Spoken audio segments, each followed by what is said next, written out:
சினிமால வந்து டீ எப்படி குடுப்பாங்கன்னா, நம்ம ஊர்ல தாத்தாலாம் அப்படி கப்புல சாப்பிட்டவரு. இவ்வளவுண்டு கிளாஸ் இதுல குடுத்தாரு. தூக்கி கொடுக்கும்போது இப்படி பார்த்தாரு. அவ்வளவுதான் அப்டின்னேன். இன்னும் கொஞ்சம் வாங்குடா அப்டின்னாரு. இங்கெல்லாம் அப்படிதான் அப்டின்ட்டாரு எங்க அண்ணன். மேன் அப்டின்னாரு. சார்ன்னு கம் அப்டின்னாரு. சிட் அப்டின்னாரு. பக்கத்துல உட்கார வச்சாரு. உட்கார்ந்தேன். வாட் இஸ் யுவர் நேம் அப்டின்னாரு. செல்வம் சார் அப்டின்னேன். நீங்க? சார் நான் தான் சார் இன்ஜினியர். இன்ஜினியரா? அப்படி பார்த்தாரு. மேல எங்கேயும் பார்த்தாரு. எஸ் சார் நான் தான் இன்ஜினியர் சார் அப்டின்னேன். You are from institute sir அப்டின்னேன். ஓகே ரெக்கார்ட் பண்ணுவியா? இதான் கேட்டேன். இப்படிதான் கேட்பாரு. ரெக்கார்ட் பண்ணுவியா அப்படின்னாரு. இல்ல பண்ணுவேன் சார் அப்படின்னேன். சீவல பேரி பாண்டியடா அப்படின்னாரு. அந்த இடம் அந்த ஒரு ஜம்ப் கொடுத்தாரு. இதானே ஓகேவா? இதானே என்னாரு? எஸ் சார் அப்படின்னு. அந்த 5 நிமிஷம் சீனை கமல் சார், அதாவது எப்படி அவர் என்ன கமல் சார் என்ன பண்ணாரு? అక్కడ అయ్యా அந்த சவுண்ட் வித் ஆக்ஷன், அந்த என்ன மாடுலேஷன் கொடுக்கணுமோ எந்த டைமிங்ல ஒரே அதாவது மானிட்டரே பார்க்காம ஒரே டேக்ல 5 மினிட்ஸ் சீனை பண்ணாரு. மிரண்டு போயிட்டேன் நானு.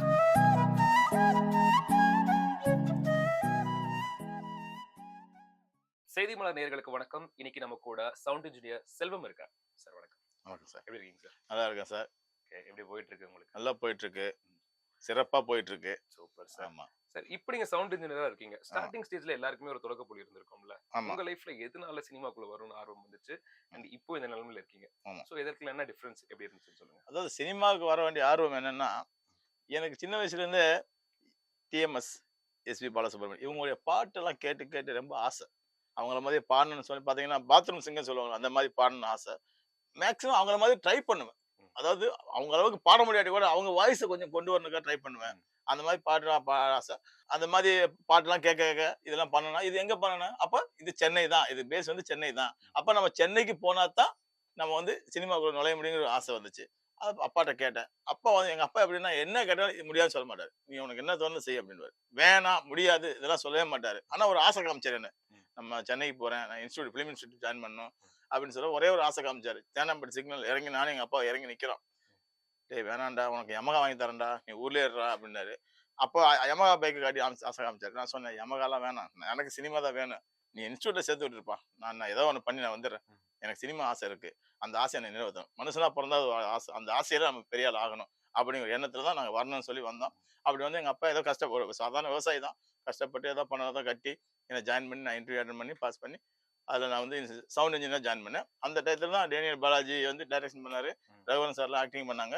இந்த மாதிரி எல்லாரும் பண்றப்ப அப்படி உள்ள போய் படிக்க போறது ஆரம்பிச்சேன்னா அதுல பெரிய காமெடி என்னன்னா, அங்க +2 முடிச்சுட்டு சயின்ஸ் இதெல்லாம் முடிச்சுட்டு வர்றோம். மறுபடியும் நான் வந்து ஃபர்ஸ்ட் இயர் கிளாஸ் எல்லாம் காமன் கிளாஸ், ஃபர்ஸ்ட் இயர் வந்து எல்லாருமே காமன் கிளாஸ். போய் உள்ள உட்கார்னா போர்டில் டக்கு டக்கு டக்குன்னு மோட்டார் ஃபீல்டு காயில் வரைஞ்சாரு. இந்த மோட்டார் கண்டெயின் ரிவர்ஸ் டைரக்ஷன், இது ஃபீல்டு அப்படின்னு ஆரம்பிச்சேன். இதைத்தானே முடிச்சாங்க வந்துட்டு மறுபடியும் என்னடா நம்ம சினிமானா கேமரா தூக்கும், ஆடுவாங்க பாடுவாங்க, இதை நினைச்சு வந்தா இங்க வந்து பார்த்தா இவங்க வந்து கண்டென்ஸ்ன்றாங்க, ரெசிஸ்டன்ஸ்ன்றாங்க, ஸ்டோரேஜ் கெப்பாசிட்டர்ன்றாங்க. எனக்கு ஒண்ணுமே புரியல. ஆஹா இது முடியலன்னு சொல்லிட்டு அவாய்ட் பண்ணிட்டேன். அதாவது கிளாஸுக்கு போறதுக்கு அவாய்ட் பண்ணிட்டேன். போக ஹாஸ்டல்ல படுக்க குளிக்க என்னால ட்ரெஸ் படுத்துட்டே இருந்தேன். கொஞ்ச நாள் வந்து ஒரு மாஸ்டர் வந்து என்ன சதானந்தம் பேர், அவரு என்னை வாட்ச் பண்ணிக்கிட்டே இருந்தாரு. என்ன இவன் யாரு இவன் வர்றான் எஸ்கேப் ஆகுறான்னு சொல்லி ஒரு நாள் பிடிச்சாருங்க வரான்னாரு. எங்கடா படிங்க? இங்கதான் சார் படிங்க. என் கிளாஸ் நான் தான் ஹெச்ஓடி, எனக்கே தெரியும் என் கிளாஸ். என்ன ஏன் இப்படி இருக்கானு? இல்ல சார் நான் சினிமா ஆசை இருந்து வேற சினிமா எண்ணமே வேற எண்ணத்துல வந்தேன். கேமரா பிடிப்பாங்க, டான்ஸ் ஆடுவாங்க, அந்த மாதிரி இவங்கெல்லாம் பார்க்கலாம் அவங்கள பார்க்கலான்னு ஒரு ஆசையில வந்தேன். இவங்க வந்து பார்த்தா இவங்க என்ன சார் கண்டென்ஸ்ன்றாங்க, கெப்பாசிட்டின்றாங்க, இதெல்லாம் நான் +2 முடிச்சேன் சார். இது அதனால எனக்கு ஒரு மாதிரி ஆசை. சரி இங்க வா, உனக்கு ஒரு நாளைக்கு தனியா பேசுறேன்னு சொல்லி அப்புறம் அவர் என்னை கூப்பிட்டு வச்சு அவர் வந்து கொஞ்சம் கொஞ்சமா இல்லடா ஃபீல்டு சினிமாங்கிறது எல்லாம் ஒண்ணுதான், இது ஒரு டைப் ஒரு செக்ஷன், ஒரு செக்ஷன், இதுக்குள்ள நீ இரு, இதுல இருந்து எதாவது பண்ணலாம் சொல்லி அவர் கொடுத்ததுக்கு அப்புறம் தான் சரி ஓகே இது இந்த பாயிண்ட்ல போலாம் சொல்லி சினிமாக்குள்ள நுழைஞ்சு போனோம். அப்படி படிக்கிறப்ப நான் வந்து என்னுடைய லாஸ்ட் இயர், அதாவது நான் வந்து third year second year sorry நான் செகண்ட் இயர் தேர்ட் இயர் பையன் வந்து ஒரு பையன் கோல்டு மெடல் வாங்கியிருக்கான், அவன் வரல. ஆனா செகண்ட் இயர் நான் லீடர் இருந்தனால என்ன வாங்க சொன்னாங்க. நான் வந்து ஒரு பொய்யா வாங்கினேன். அப்ப நான் நினைச்சேன் ஏன் பொய்யா நம்ம வாங்கிட்டோம், ஆனா அடுத்த வருஷம் நம்ம வாங்கணும் கோல்டு மெடல் வாங்கணும்னு சொல்லி படிக்க ஆரம்பிச்சு. அதுக்கு ஃபுல் சப்போர்ட் பண்ணது சதானந்த் தான். அந்த சதா சார் வந்து எனக்கு கூப்பிட்டு உட்கார வச்சு, சார் எனக்கு தியரி சொல்லாதீங்க சார், ப்ராக்டிக்கல் சொல்லுங்க சார், அதை மைண்ட்ல ஏற்றிட்டு நான் எழுதிடுவேன் சார். அதே மாதிரி அவர் கூப்பிட்டு வச்சு இதான் ப்ராக்டிக்கலாக இப்படி பண்ணு அப்படி பண்ணு, இதான் ஹெட், இதான் மேக்னெட் டேப், இதை இப்படி ரோல் பண்ணு, ரிவர்ஸ் பண்ணு அப்படின்னு சொல்லி கொடுத்து, இது சூப்பராக சார், இதை விட்டு அவங்க என்ன தைரியா பண்ணுறாங்க, இது புரியல சார். அப்படி சொல்ல சொல்ல அவர் அப்படி டெய்லி உட்காந்து நாங்கள் 2 பேரும் உட்காந்து பேசுவோம். எங்க ஹைவே ஹைவேன்னு சொல்லிட்டு நம்ம இப்போ ஆலப்பாக்கம் ரயில்வே ஸ்டேஷன் இருக்கு இல்லையா, அங்கே ஒரு இடத்துல உட்காந்து பேசுவோம். அவர் குரோமேட் போவார், நான் இன்ஸ்டியூட்டுக்கு போயிடுவேன். அப்படி பேசி பேசி பேசி எனக்கு அவர் தான் எல்லாத்தையுமே இந்த சப்ஜெக்ட் சொல்லி கொடுத்தாரு. இப்படி முடிஞ்சது. இது முடிஞ்ச உடனே அப்படியே நம்ம ஃபீல்டுக்கு வரணும் இல்லையா, சினிமா ஃபீல்டுக்குள்ள சினிமா வரணும் இல்லையா. அது அண்ணன் வந்து கிருஷ்ணன் சொல்லிட்டு என்னுடைய அண்ணன், அவர் தான் எனக்கு வழிகாட்டியா இருந்தாரு. அவருடைய ஸ்டுடியோவில் போய் உட்காருவோம். அப்போ உட்கார்றப்ப படங்கள் நடக்கும். அந்த படங்கள் போட்டு டப் பண்ணுவாங்க. அப்போ வந்து ஞானப்பறவைன்னு ஒரு படம், அது வந்து சிவாஜி சார் மனோரமா நடிச்சிருக்காங்க. அவங்க வந்திருக்காங்க, டப்பி பண்ண வந்திருக்காங்க. அப்போ அந்த சிவாஜி சார் நம்ம நேராக பார்க்குறோமே அப்படின்னு எங்கள் தாத்தா வந்திருக்காரு, வெளியே ஃபோட்டோ எடுப்பா தாத்தா வந்திருக்காரு. அவர் இப்படி உட்காந்து அப்படி உட்காந்துருக்கேன் ஃப்ரண்ட்ல, படம் ஓடிட்டு டப் பண்ணுறாங்க. ஒரு சீனே 4 தடவை பண்ணுறாங்க. என்னடா எப்படா வெளியே போகும் இந்த சீன், திரும்ப திரும்ப அடுத்த சீனை பார்க்கணும்னு ஆடுவான். இவங்க போக மாட்டேன்னாங்க. ஒரு டேக்கு 50 தடவை எடுக்கிறாங்க. இது என்னடா சினிமா இந்த மாதிரி உட்காந்துருக்கேன். எங்கள் அண்ணனை பார்த்தேன் உட்கார்ந்தாரு. எங்கள் தாத்தா அதுக்கு மேலே தூங்குறாரு. என்ன போட்ட சீனை எவ்வளோ நேரம் பார்ப்பாரு அவரு. டீ கொடுத்தாங்க. டீ கொடுத்தோன்னா அதை சினிமாவில் வந்து டீ எப்படி கொடுப்பாங்கன்னா, நம்ம ஊரில் தாத்தாலும் அப்படி கப்பல் சாப்பிட்டவர். இவ்வளவு கிளாஸ் இதில் கொடுத்தாரு, தூக்கி கொடுக்கணும் இப்படி பார்த்தாரு. அவ்வளோதான் அப்படின்னு. இது இன்னும் கொஞ்சம் வாங்குறா அப்படின்னாரு. இங்கெல்லாம் அப்படி தான் அப்படின்ட்டாரு எங்கள் அண்ணன். சரி அது முடிஞ்சு அந்த மாதிரி போய் அப்புறம் அவர் மூலமாக ஃபாலோ பண்ணி தான் வந்தது. அதுக்கப்புறம் வந்து இந்த இன்ஸ்டியூட்டில் நான் வந்து முடிச்சுட்டு வெளியே வந்த உடனே ஆனந்த் ஹவுஸ்ன்னு ஒரு ரெக்கார்டிங் ஸ்டுடியோ, ஒரு சேட்டு ஆனந்த் வச்சிருந்தாரு. ஆமாம், டப்பிங் ஸ்டுடியோ. அங்கே வந்து நான் ஒரு ஜஸ்ட் ஒரு என்ட்ரிக்காக போகிறேன்னா நம்ம போய் அங்கே என்ன நடக்குது ஏதாவது பார்க்கலாம், நம்ம சீனியர் இருப்பா கற்றுக்கலாம்னு போனால் அங்கே ஒரு ராஜேந்திரன் ஒரு என்ஜினியர் இருந்தார். அப்போ அவர் கூட ஃப்ரெண்ட் ஆகி, ஆனால் தொழில் ஒன்றும் கற்றுக்கிற முடியலங்க. காரணம் என்னன்னா அது ரொம்ப நேராக போக முடியல. நம்ம படித்ததை வச்சு கொஞ்சம் கொஞ்சம் தெரியும் நாலேஜ். சடனாக என்னாச்சுன்னா அந்த என்ஜினியர் வந்து வேலையை விட்டு போயிட்டாரு. அப்போ அங்கே ஒர்க் பண்ணுறதுக்கு ஆள் இல்லை. அந்த ஓனரு என் வீட்டை தேடி வராரு. அந்த சேட்டு ஆனந்த் சார் வந்து என் வீடு தேடி வர கண்டுபிடிச்சி ஒரு தேடி வர வந்தார். வணக்கம் சொல்வோம் அப்படின்னாரு. சொல்லுங்க சார். என்ன சார் நீங்கள் என்ன சார் அரே நம்ம பேசணும் அப்படின்னாரு. சரி உட்காருங்கண்ணே. நீ நமக்கு ஸ்டுடியோவில் டப்பிங் போட்டிருக்கு, அந்த இன்ஜினியர் இல்லை, நீ தான் பண்ணணும்னாரு. நான் பண்ணணுமா சார், எனக்கு எதுவுமே தெரியாது, எதுவும் சொல்லிக் கொடுக்கல சார், நான் எதுவுமே தெரியாதா சார், நான் எதுவும் பார்க்கல சார். இல்லை நீ கோல்மெல் வாங்கிக்கிற சவுண்ட் இன்ஜினியர் தானே, நீ பண்ணலாம்னு தைரியம் கொடுத்தாரு. அப்படியா சரி பண்ணுறேன், எனக்கு ஒரே ஒரு ஹெல்ப் பண்ணாரு. எனக்கு மார்னிங் 5 o'clock அவங்க ஆஃபீஸ்க்கு வரேன், சாவியை கொடுங்க, நான் உள்ளே போய் எல்லாம் செக் பண்ணுறேன். அவரும் டப்பிங் பேசுவார், நீங்கள் உட்காருங்க நான் பேச சொல்கிறேன். அங்கே ஒரு ட்ரையல் பார்த்தேன், டப்பிங் மாதிரி ட்ரையல் பார்த்து எல்லாம் பார்த்துட்டு சரி ஓகே சார் நாளைக்கு டப்பிங் ஆடி நீங்கள் வர சொல்லுங்க சார் சொல்லிட்டு ஃபர்ஸ்ட் துர்கான்னு ஒரு டப்பிங் ஆடிச்சு, பெரிய ஃபேமஸ் டப்பிங் ஆடிச்சு. அவங்க வந்து டப்பிங் பேச கௌதமிக்கு படம் வந்து இவர் விஜயகாந்த் சார் படம், விஜயகாந்த் அண்ட் விஜய் சார் நடிச்ச படம் செந்தூர பாண்டியன். அதில் வந்து கௌதமிக்கு பேச வர்றாங்க ஃபர்ஸ்ட் டைம். என்னுடைய ஃபர்ஸ்ட் டப்பிங் ஆடிச்சு, நான் உட்காந்து இன்ஜினியர் சீட்டில் உட்காந்து டேக்குன்னு சொன்ன முதல் டப்பிங் ஆடிச்சு வந்து துர்கா மேடம். அவங்க தான் பேசினேன். அப்போ வந்து ராஜஸ்ரீன்னு சொல்லிட்டு ஒரு ரைட்டர், அவர் தான் வந்து நம்ம ரைட்டராக இருந்தார். அவருமே தைரியம் சொன்னார், உட்கார் நான் இது செஞ்சு நிற்பேன். No seat your engineer right okay சொல்கிறாங்க. அவர் தைரியம் கொடுத்து உட்கார வச்சு அவங்க தெலுங்கு பேசுவாங்க, எனக்கு தெலுங்கு அப்போ தெரியல. போக போக போக கொஞ்சம் கொஞ்சமாக தெலுங்கு கற்றுக்கிட்டேன். இந்த ஃபீல்டில் அவங்க என்ன பேசுகிறாங்க. இப்போ உங்களுக்கு எத்தனை லாங்குவேஜ் தெரியும் மொத்தம்? ஹிந்தி, ஓகே, தெலுங்கு, கன்னடம், மலையாளம், பெங்காலி. இதெல்லாம் வந்து படம் டப்பிங் பண்ண எல்லாம் அவ்வளவுதான். நம்ம மதுரையில இருந்து வந்தவங்க, நமக்கு எதுவுமே தெரியும். மதுரையில இருந்து வரப்போ ஒண்ணுமே தெரியாதுங்க. இங்க வந்து எல்லா லாங்குவேஜ் கத்துக்கிறது. என்னன்னா எங்க போற அப்படின்னு அவங்க பேச, அப்ப இதுக்கு என்ன சொல்றாங்க, எக்கடைக்கு வெளுத்துனா, ஓஹோ எப்ப வருவ, எப்படி வஸ்தா, இத மாதிரி மெமரி தான். எழுத்தா காமிச்ச ஒண்ணுமே தெரியாது. எழுதுவீங்களா? இல்ல மக்கப் தான். பேசுனா பேசிடுவேன், மக்கப் தான் உள்ள இருக்க மைண்ட். ஒரு கிராமர் மிஸ்டேக் இருந்தாலும் கண்டுபிடிச்சேன், இது இப்படிதான், இந்த வார்த்தை இப்படிதான் வரணும். ஏன்னா அப்பெல்லாம் வந்து சாய்குமார் சாரு அவெல்லாம் பெரிய டயலாக் கிங். அவங்க எல்லாம் அந்த பீரியட். அப்போ வந்து அப்போ நான் 18 வயசு பையன். அப்போ வந்து சாய்குமார் வந்து இவருக்கு பேசுறாரு பாஷா படத்தில் ரஜினிக்கு. அப்போ ரஜினி சாருக்கு வந்து 2 மைக் வச்சேன், இப்படி ஒரு மைக், இன்னொரு பக்கத்தில் ஒரு மைக். எதுக்கு இல்லை நான் இந்த மைக்கில் நீங்கள் பேஸாக பேசுங்க, ஷார்ப்பாக பேசுங்க, 2 ரஜினி ஒரே நேரத்தில் எடுத்துலாம்னு சொல்லி பேசி அந்த மேலே ஒரு அந்த வயசு சின்ன பையனாக என்னென்ன பண்ணுறான்னு வச்சா படம் பார்த்துட்டு வந்து சூப்பர் அப்படின்னாரு. அந்த மாதிரி அவங்க ஒரு பெரிய அவங்க குடும்பமே டப்பிங் குடும்பம். அவங்க அப்பா சர்மா, அப்புறம் வந்து ரவிசங்கர், ஐயப்பா, எல்லாமே எல்லா வாய்ஸ் எப்படி இருக்குன்னா மைக்கு அதிரும், ஸ்பீக்கர்லாம் வெடிக்கும், கணீர் இருக்கும். அந்த மாதிரி ஒரு வாய்ஸ். அது கமிஷனர் ஒரு படத்துல எல்லாருமே பேசுறாங்க. அந்த மாதிரி அவங்க உட்காந்து வசந்தகுமார் ஒரு ரைட்டர் இருந்தாரு. அவர்லாம் வந்து ஒரு எப்படின்னா ஒரு அவர் கண்டென்ட்டை கேட்பாரு, ஆனா டயலாக்ல மாத்துவாரு கதையை. டயலாக் கேட்டுக்குவாரு, அப்படியே காப்பி அடிக்க மாட்டார், டயலாக் மாத்திடுவாரு. பயங்கர ஸ்ட்ரிக்ட்.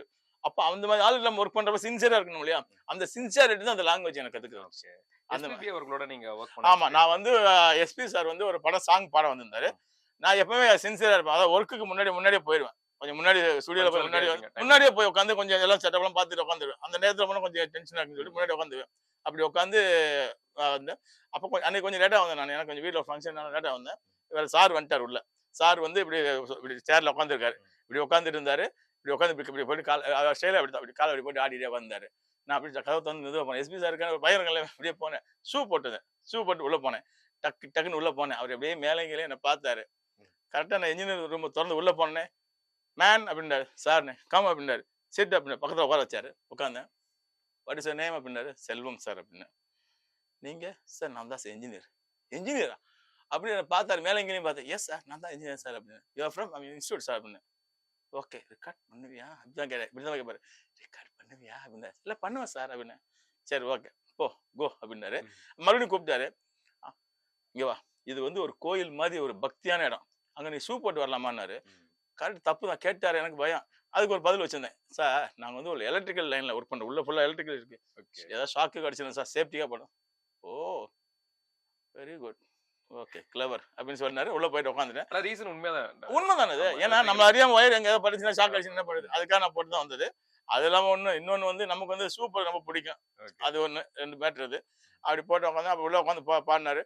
பாட்டு ஒரு இடத்துல வந்து மிஸ்டேக்னா ஸ்டைல் நான் வேற மாதிரி கேட்கறது எனக்கு சார் தான் நம்ம கேட்பேன் என்ன இருக்கு அவரு நான் சிங்கரு நமக்கு ஒரு பிடிச்ச சிங்கர் ஃபேன் அவருடைய பயங்கரமான விசிறி நானு அவர் ரொம்ப ஃபாலோ பண்றாரு அதனால ஒரு ஏதாவது கேட்கலாமேன்னு சொல்லிட்டு ஒரு டவுட் கேட்கலாம்னு சொல்லி சும்மா டாக் பேக் அமுக்குனேன் டாக் பேக் ப்ரெஸ் பண்ண ஒரு இஸ்னாய்ஸ் வரும் திரும்பினாரு நான் என்னமோ சொல்ல வரேன்னு பார்த்துட்டு ஓகே ஓகே மிஸ்டேக் இருக்கு நான் பாத்துக்கிறேன் ஒன் மோர் அவரே சொல்லிட்டாரு ஒன் மோர்ன்ட்டாரு என்ன ஜீனியஸ் என்ன அதான் அறிவுன்றது என்ன அறிவாளி அவர் இன்ஃபார்மே பண்ணலாம்னா புரிஞ்சுக்கிட்டாரு. அதாவது நம்ம என்ன சொல்ல வரது அந்த இஸ்னாய்ஸ்ல கண்டுபிடிச்சாரு அந்த ஏதோ ஒரு டோன் வரும் கிறிஸ்டன் அவர் பிரஸ் பண்ண டாக் பேக் போறது ஃபீட்பேக் சவுண்ட் வரும் அதை வச்சுட்டு one more Raja one more okay I know okay okay கேரியான பிண்டாரு போனப்பா கரெக்டா நம்ம எங்க ஃபீல் பண்ணமோ அடிச்சாரு அங்க தூக்குனாரு சீவல பேரி பாண்டியடா அப்படின்னாரு அந்த இடம் அந்த ஒரு ஜம்ப் கொடுத்தாரு தானே ஓகேவா இதானே என்னாரு எஸ் சார் அப்படின்னு அதுக்கப்புறம் பாத்தீங்கன்னா அவர் கூட நம்மவர் கலைஞன் அப்புறம் வந்து ஒரு எல்லா ஏன்னா கமலுக்கு அவர் தான் பேசுவார் கமல் சாருக்கு வந்து தெலுங்குல வந்து அவர் தான் பேசுவார் எந்த படமா தான் அவர் பேசுவார் அப்படி அந்த நிறைய படங்கள் ஒரு 5-6 படங்கள் ஒர்க் பண்றப்ப அவர் கூட டிராவல் ஆச்சு அதுல ஒரு என்னன்னா ஒரு படத்துல வந்து பாத்தீங்கன்னா ஒரு 5 மினிட்ஸ் சீன் பண்ணிருப்பாரு கமல் சார் 5 மினிட்ஸ் அப்போ வந்து பிளே பண்ண அப்படின்னு அப்போ வந்து ராக் அண்ட் ரோல் இப்படியே பிளே ஆகும் விஷுவலும் வீடியோ பிளே ஆகிட்டே இருக்கு பிளே பண்ண வாக் பண்ணி ரெக்கார்ட் பண்ணாரு யூ கோ அண்ட் டேக் ரெஸ்ட்னாரு sir take rest for 10 to 5 minutes போய் என்ஜாய் பண்ணார் போனேன் வெளியே போயிட்டு வந்தேன் அப்புறம் கால் பண்ணாரு வந்தோம் மேனேஜர் வந்து கூப்பிட்டு வந்தேன் டேக் போடான்னாரு சார் ட்ரையல் பார்க்கல டேக் போடா அப்படின்னாரு இப்படிதான் பேசுவாரு டேக் போடா அப்படின்னாரு உரிமையா பேசுவார் டேக் போடா அப்படின்னாரு சரிங்க சார் அப்படின்னு டேக் போனேன் நீங்க நம்ப மாட்டீங்க அந்த 5 நிமிஷம் சீனை கமல் சார் அதாவது எப்படி அவர் என்ன கமல் சார் என்ன பண்ணுவாரு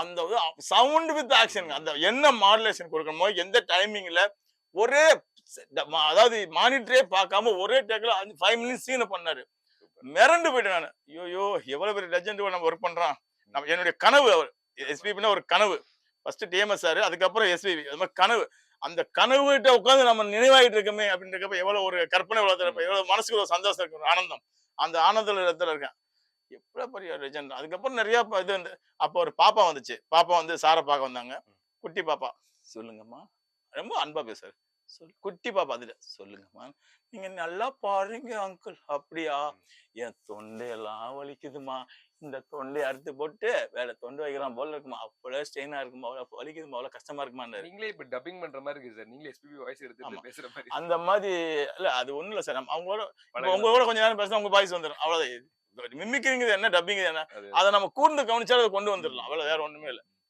அந்த மாதிரி வலிக்குதுமா அப்படின்னு அந்த மாதிரி பேசுவாரு அந்த மாதிரி பேசியே ரொம்ப இது பண்ண ரொம்ப அன்பா இருப்பாரு எல்லார்கிட்டையும் இது வரைக்கும் கோபப்பட்டு அவரை பார்த்ததே கிடையாது ஒரு ப்ரொடக்ஷன் மேனேஜரா இருக்கட்டும் ஒரு சாதாரண ஃபுட்டு பரிமாறுற ஒரு பாயா இருக்கட்டும் யாரா இருந்தாலும் அன்பு பாசங்கிறது வந்து ரொம்ப பயங்கர ஜென்யூன் பர்சன் எனக்கு ரொம்ப பிடிக்கும் அவரை ஆனா அவரை இழந்த அன்னைக்கு எங்க அப்பா அம்மா இழந்த அன்னைக்கு கூட அவ்வளவு வருத்தப்பட்ட ஆளு இல்லை அன்னைக்கு அவ்வளவு ஃபீல் பண்ணி அழுதேன் எனக்கு அவர் நிறைய விஷயம் உங்களுக்கு ஷேர் பண்ணிருப்பார்ல சார் பர்சனலா டப்பிங்ல வந்து இந்த விஷயம் பண்ணி இப்ப இருக்கு நீங்க அந்த எந்த விஷயம் ஃபாலோ பண்ணிட்டு இருக்கீங்க எனக்கு ஒரே விஷயம் தான் சார் சின்சியரிட்டி தான் அதாவது காசுக்காக வேலை செய்யக்கூடாது தொழிலுக்காக வேலை செய்யணும். ம். காசு இன்னைக்கு வரும் நாளைக்கு போகும். ம். அதுதான் அவர் எனக்கு சொல்லிக் கொடுத்தது. பணத்துக்காக நீ வேலை செய்யக்கூடாது. ஏன்னா சங்கராபரணம் ஒரு சங்கீதம் படிக்காம ஒரு சங்கராபரணம் படத்துல வந்து அந்த சங்கீதத்தை கொஞ்சம் கொஞ்சமா கத்துக்கிட்டு அவரை பாடி ஒரு நேஷனல் அவார்டு வாங்கினாருன்னா சாதாரண விஷயமா அது ம். சொல்லுங்க. ம். எவ்வளவு பெரிய மேதைகள் இருக்காங்க, சங்கீதம் படிச்ச மேதைகள் இருக்காங்க. அவங்க முன்னாடி வந்து இவர் வந்து அதை பண்ணி ஒரு அவார்டு வாங்கினாருன்னா சாதாரண விஷயம் இல்லை. அப்ப எந்த அளவுக்கு ஒரு டெடிகேட்டா ஒர்க் பண்ணியிருப்பாரு அவரு. ஆமா. எவ்வளவு வலி இருந்து அந்த வலி அந்த பெயின் சாதிக்கணும் சாதிக்கணும் அது வெறி. அதனால தான் இன்னைக்கு இவ்வளவு பெரிய சிங்கர் இவர் இருந்தாரு. எத்தனை பாட்டுகள் பாடினாரு, எத்தனை பாட்டுகள் பாடினாரு. அந்த பாட்டு மூலமா எனக்கு மோகன் சார் மேல ஒரு லைக். ஓகே. ஏன்னா மோகன் சார் பாடுற மாதிரி தான் இருக்கும். அவர் அப்படியே உயிர் மைக் கொடு மோகன். ஆமா மைக் மோகன். அவரு எஸ்பி சாரே சொன்னாரு. நான் என் பாட்டுக்கு வந்து அப்படியே ஆப்டா கரெக்ட்டா கொடுக்கிறது வந்து மோகன் சார். அதுக்கப்புறம் கமல் அப்படின்னு ரஜினி சார்லாம் ரஜினி சொல்லுவாரு. சார் தான். ஆனா ஆனா மோகன் சார் வந்து அந்த அளவுக்கு கொடுப்பாரு. அந்த ஃபீல்லாம் அப்படியே இந்த மலையோரம் அந்த மாதிரி சாங்கெல்லாம் பார்த்தீங்கன்னா இவர் பாடுற மாதிரியே உருகுவாரு. ஓகே. நேச்சுரலா அவர் பாடுற மாரியே பாடுற மாதிரி இருக்கும். இருக்கும். ரொம்ப அதாவது டிஎம்எஸ்க்கு அப்புறம் அடுத்து ஆமா. எஸ்பி சார் தான்.